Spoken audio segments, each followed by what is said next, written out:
Hello YouTube! Today we are going to be looking at the top 3 carnivorous houseplants you can grow on your windowsill. Starting off with number 1, the sundew. Specifically, Cape sundews. These guys are actually one of the largest carnivorous houseplants.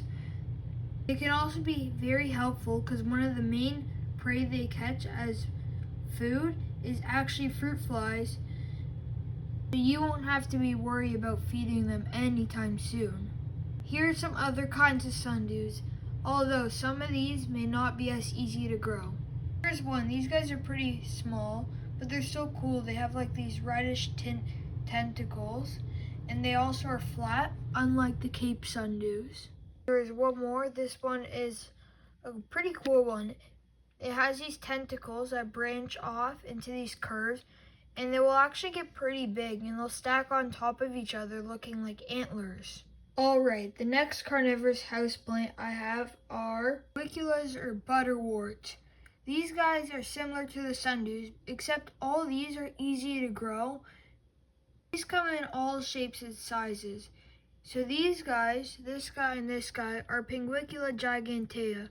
They can get pretty big, like probably a foot. They're the biggest Panguicular butterwort in the world. Here's the next one. This one's actually like the complete opposite. It's about the size of a quarter. Some Panguiculas can also be pinkish orange, like this one here. Oh, got a little fruit fly. Some can also have a tentacle-like leaves instead of the big flappy ones. Alright, you may be disappointed to hear this, but Venus flytrap, the world's most famous carnivorous plant, is actually very hard to grow, and it will probably die on your windowsill.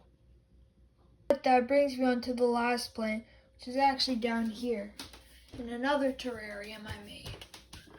These guys are called Nepenthes, or pitcher plants.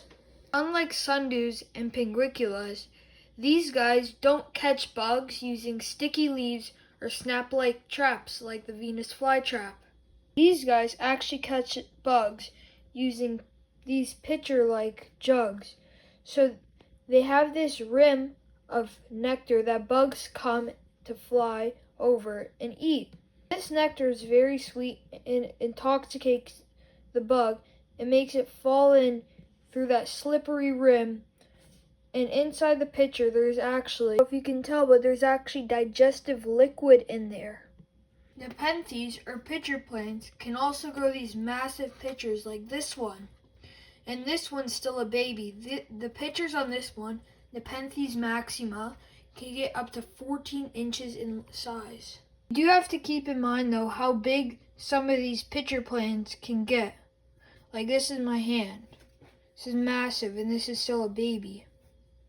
Alright, that's the end for this video. If you like any of these plants that I showed you today, I will make videos on how to grow them, probably tomorrow. Alrighty, bye!